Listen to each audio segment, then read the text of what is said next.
Brother Alabama. Tell me this, answer this question. Do you believe an acorn has a tree within it when you hold it in your hand? Do you believe that the tree is in the acorn? How do you believe that? When you hold up the acorn, do you believe that? Most folks would say yes. Let me share with you something. To be honest with you, it's not. Let me tell you why. Because what's in the acorn is the principle of what it's called to be. The design makeup of what it's called to be. All right? But the tree is not in there. It's just what it's called to be. Now, the tree is actually in the soil. Put the acorn right next to the soil, and what it does, it draws everything in the soil that makes it what it is. What are you saying, Will? What you need to understand is when you begin to be the leader that you call to be, you're going to start attracting the folks in your business. It's called to be in the business that makes you what you call to be. Are you hearing me, somebody? Well, yeah. What does that mean? You need to start changing who you are by making yourself better. You need to start reading more books. You need to start listening to more tapes. You need to start making more functions. This room should be packed. But see, the reason it's not packed because they think the tree is in the acorn. See, I can't go by the notes because I'm a pinch hitter. You understand? Jerome's already looking at me telling me we are out of time. So I'm going to talk and talk. So if you wait for me to read that to you, you already wrong. Go ahead. Because I realize where the tree is. So you hear me, somebody? Now, so what are we talking about? You need to rely on discipline, not emotion. Somebody said discipline. When I was a drill sergeant in the United States Army, one thing they taught me to do is never ask a soldier, never ask a private to do anything that you would not first do yourself.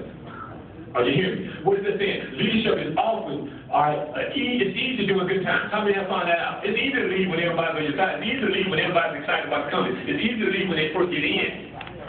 It's easy to believe when everybody's coming to the meeting. Now, this is when it becomes a trial. When everything seems to be against you, when your friends are saying no, when folks aren't returning your phone calls, where are you at now? Somebody say hello. Hello. When your upline lets you down, are you still a leader? Are you hearing me? Are you talking to your downline about your upline? Oh, I'm sorry, I got up in your business already. But what we got to do is in every season of your life, a leader chooses to gear up rather than See, are you a leader? See, I need to find out where are you? Are you the person that knows who you're called to be and you're calling for other leaders around you? Are you the one that's on the fallacy that's thinking, I'm all I need to be already? No, baby, you need to change. Because if you were all you need to be already, you would be that. I'm so glad nobody don't have to like me. I can just feel you too and put the mic down. Are you glad? Rely on the rock of discipline. Are you hearing me? See, discipline is not easy. First of all, it requires you to be a disciple. More folks want to say they're disciplined, but they're not willing to be a disciple under anybody. They're not willing to learn from anybody. They're not willing to be coachable. That's why I'm so appreciative to Lucretia and Jerome, because they provide the leadership if you're willing to be coachable. Are you hearing me, somebody? Rely on the rock of discipline. Why is the rock of discipline? Because it's not easy all the time. It's uncomfortable sometimes.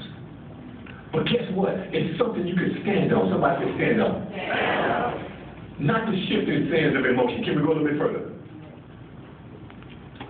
So when you look at leaders who you leave alone after they're finished leading you, what do you find? That these leaders are the ones who help others live better lives and reach your potential. See, that's why I said you can't be worried. If you're called to be somebody's leader, you can't be worried about whether they like you. What you're there for is to pull the best out of them. I've never seen a coach that was wondering how you felt about him. The coach I've seen, if you weren't acting right, he'll pull you off the court and set you over there and let you get hemorrhoids on that bench. And once again, you be able to man drinking all the Gatorade because he wasn't going to put you back in. Are you hearing somebody? But what you got to understand is you got to be willing to pull the best out of who you called to work with. Do you realize really who you are? One final point. The highest calling of leadership, the highest calling of leadership and its highest value, you need to understand that's the highest calling you can have. Is to be willing to call somebody to that place. Somebody says that place. There's people in your life that God has placed in your life to call them to that place. But they'll never get to that place if you don't get to your place. Are you willing to do what it takes? Are you willing to submit up under the coaching and the tutelage of leaders, great leaders? They're going to tell you, this is what you need to do, Will. Like, this is what you need to do. I'm so thankful that I'm not so stuck and hung up that I got to lead all the time. See, I'm so thankful, first of all, I was so busy thinking I had the vision, I didn't recognize this opportunity. When Lucretia came to our family, she didn't come to me. And Brother, that might give you a hard time, because she came to my wife. And my wife and I had this understanding that we're not going to do these businesses no more. Brother, you know how you get down to understanding with your wife, we're not going to do these businesses no more.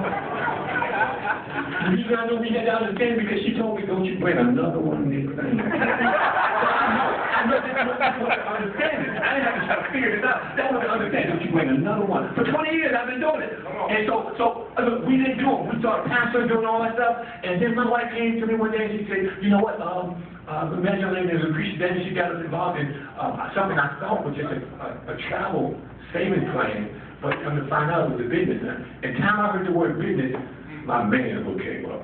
I know you didn't. I thought we had I know you didn't. I know. You know, at that time, it didn't matter what it was. I was going to prove this wrong. But I'm so glad that I didn't have to, I didn't have to be right. Leaders, stop trying to be right all the time. Some of us, if we would learn you don't have to be right, sometimes you got to let people hit their head. You'll lose more relationships out trying to prove you right than letting them skin themselves and coming back and say you were right. Lucretia, thank you for this opportunity.